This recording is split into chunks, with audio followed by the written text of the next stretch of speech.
You, John Fitzgerald Kennedy, do solemnly swear. I, John Fitzgerald Kennedy, do solemnly swear. That you will faithfully execute the office of President of the United States. That I will faithfully execute the office of President of the United States. And will, to the best of your ability. And will, to the best of my ability. Preserve, protect, and defend the Constitution of the United States. Preserve, protect, and defend the Constitution of the United States. So help you God. So help me God.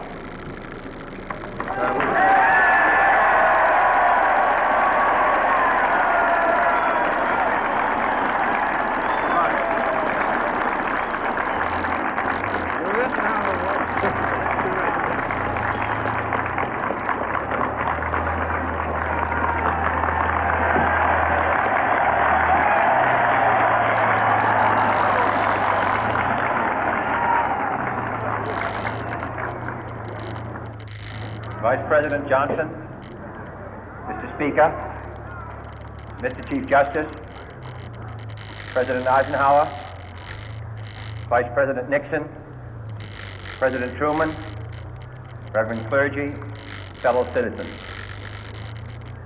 We observe today not a victory of party, but a celebration of freedom, symbolizing an end as well as a beginning, signifying renewal as well as change.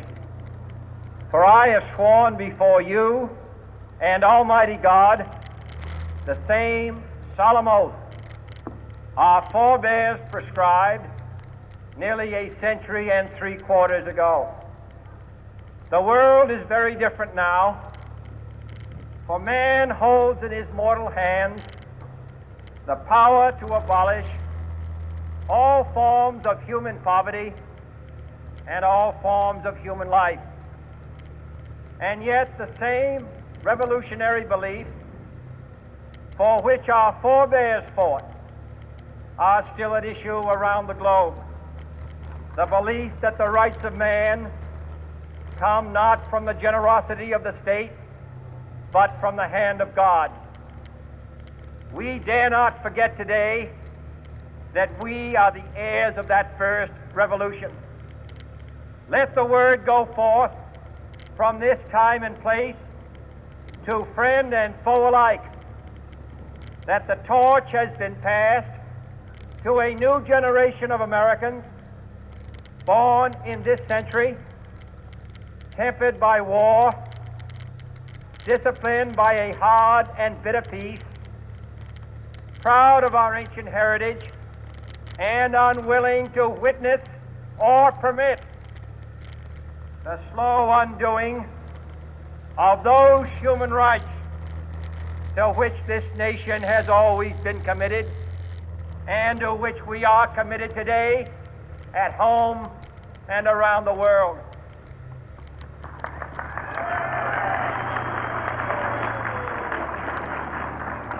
Let every nation know, whether it wishes us well or ill, that we shall pay any price, bear any burden, meet any hardship, support any friend, oppose any foe to assure the survival and the success of liberty.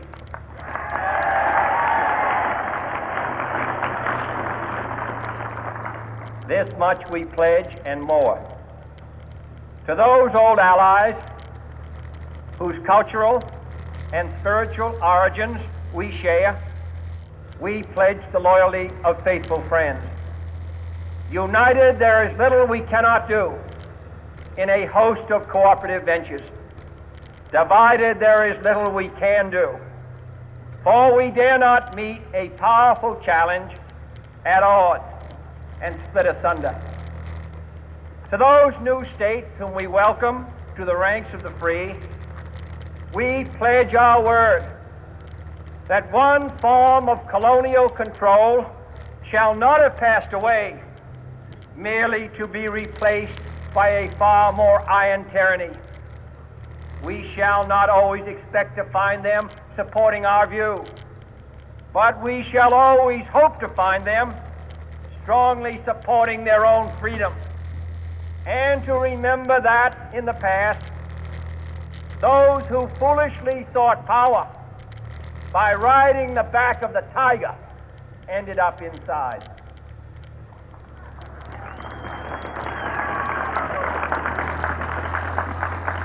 To those people in the huts and villages of half the globe struggling to break the bonds of mass misery, we pledge our best efforts to help them help themselves for whatever period is required, not because the communists may be doing it, not because we seek their votes, but because it is right.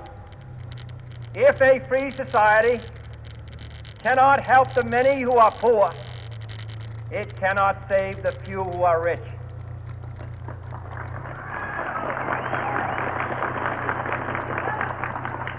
To our sister republics south of our border, we offer a special pledge to convert our good words into good deeds, in a new alliance for progress, to assist free men and free governments in casting off the chains of poverty.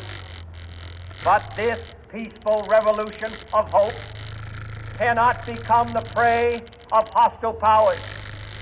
Let all our neighbors know that we shall join with them to oppose aggression or subversion anywhere in the Americas.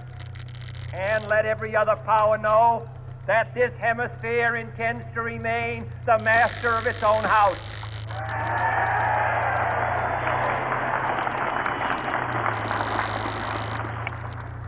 To that World Assembly of Sovereign States, the United Nations, our last best hope, in an age where the instruments of war have far outpaced the instruments of peace, we renew our pledge of support to prevent it from becoming merely a forum for invective, to strengthen its shield of the new and the weak, and to enlarge the area in which its writ may run.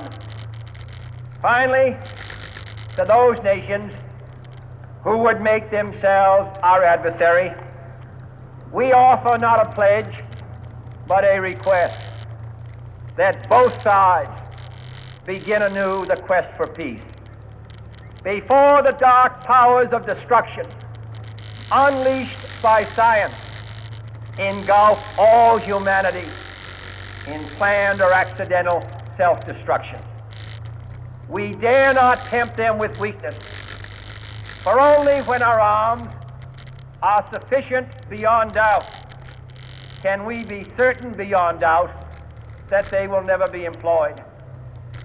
But neither can two great and powerful groups of nations take comfort from our present course, both sides overburdened by the cost of modern weapons, both rightly alarmed by the steady spread of the deadly atom, yet both racing to alter that uncertain balance of terror that stays the hand of mankind's final war. So let us begin anew, remembering on both sides that civility is not a sign of weakness, and sincerity is always subject to proof. Let us never negotiate out of fear, but let us never fear to negotiate.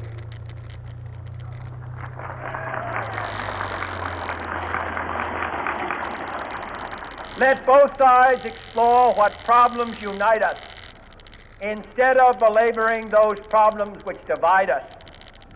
Let both sides, for the first time, formulate serious and precise proposals for the inspection and control of arms, and bring the absolute power to destroy other nations under the absolute control of all nations.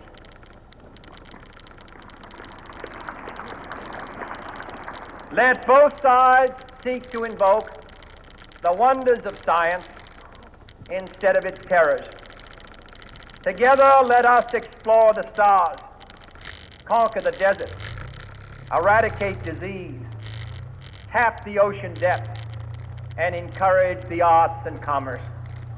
Let both sides unite to heed in all corners of the earth the command of Isaiah to undo the heavy burden and let the oppressed go free.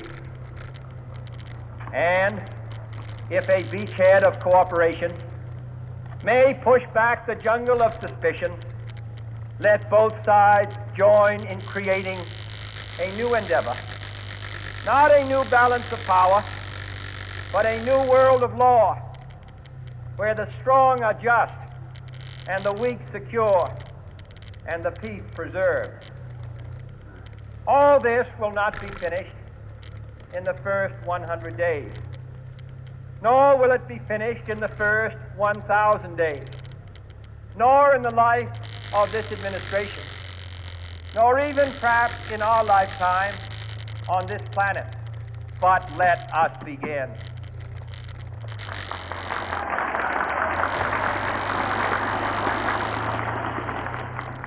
In your hands, my fellow citizens, more than mine, will rest the final success or failure of our course. Since this country was founded, each generation of Americans has been summoned to give testimony to its national loyalty. The graves of young Americans who answered the call to service surround the globe. Now the trumpet summons us again, not as a call to bear arms, though arms we need, not as a call to battle, though in battle we are, but a call to bear the burden of a long twilight struggle, year in and year out, rejoicing in hope, patient in tribulation, a struggle against the common enemies of man, tyranny, poverty, disease, and war itself.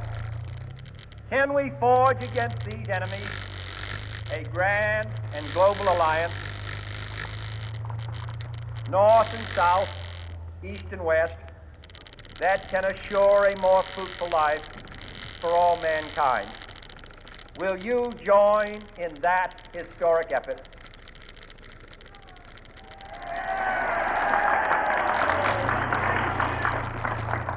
In the long history of the world, only a few generations have been granted the role of defending freedom in its hour of maximum danger. I do not shrink from this responsibility. I welcome it.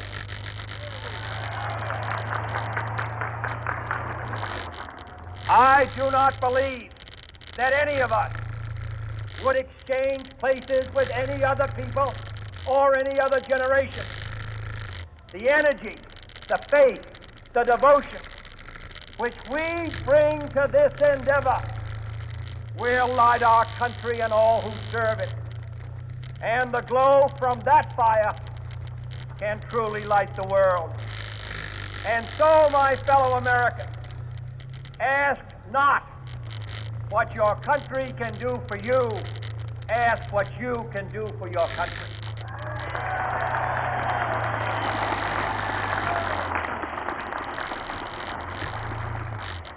My fellow citizens of the world, ask not what America will do for you, but what together we can do